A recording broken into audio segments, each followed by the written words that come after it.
début, j'ai pas encore annoncé vraiment à chacun que je suis séropositif. C'était un long chemin, ça veut dire doucement, j'ai commencé à parler à des amis. Bah écoute, je suis malade, j'ai un problème là, je suis séropositive. Bah, les réactions, elles sont différentes, ça veut dire ils ne sont pas négatifs, mais quand même, j'ai remarqué que c'est quelque chose de nouveau pour eux. Ils ont eu peur et ouais, c'est vraiment difficile parce que oui, aussi pour moi, c'était une matière nouveau et on a besoin d'avoir l'habitude de ça. Oui. Tout au début, c'est tout nouveau. Tu ne réalises pas vraiment qu'est-ce que tu as. Ça veut dire que tu as besoin des informations avec la maladie. On a peur de mourir, bien sûr, parce que on sait que le sida, c'est une maladie comment on dit, incurable. On va mourir à cause de ça. On peut mourir à cause de ça. Mais heureusement, aujourd'hui, on a des traitements et avec les traitements, on peut bien vivre avec ça. Mais c'est beaucoup un travail dans la tête. Ça veut dire on doit accepter qu'on a la maladie et on doit accepter de prendre chaque jour, d'être strict avec soi-même pour prendre chaque jour les médicaments, à pile. Et on doit gagner l'habitude, on doit recommencer une structure dans sa vie.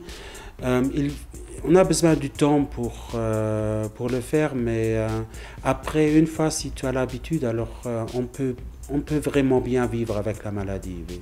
You will have statistically about 1,000 people living with HIV and AIDS in Luxembourg. That makes, if you have a population of 500,000, so the prevalence is quite low. It's like in all the other countries, but still remains a chronic infection, which is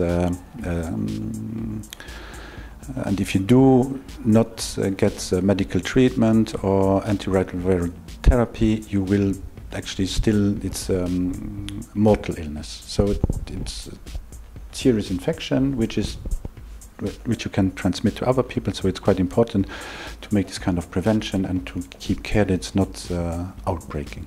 The infection rates are quite high in comparison to the 90s, so it's like more than one new infection a week in Luxembourg. That's not nothing, and it's mostly affected in the gay community still, or again, should I say.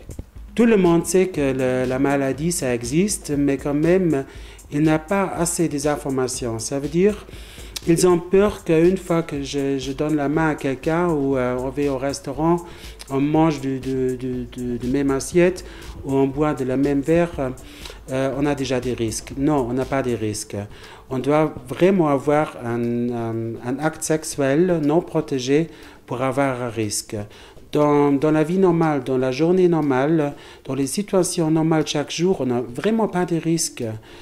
Ça veut dire, une fois, si vous entendu quelqu'un qui est positif, laisse pas tomber parce qu'on n'a pas besoin d'avoir peur parce qu'on n'a pas de risques. It's important for people who had high-risk behavior recently or even years ago, that and if they never did the test, that they should go to make a test, because you just get the treatment if your doctor knows that you are actually HIV infected. So it's important, if you once in your life had a risk of getting infected with HIV, I think it's really a good idea of getting a test.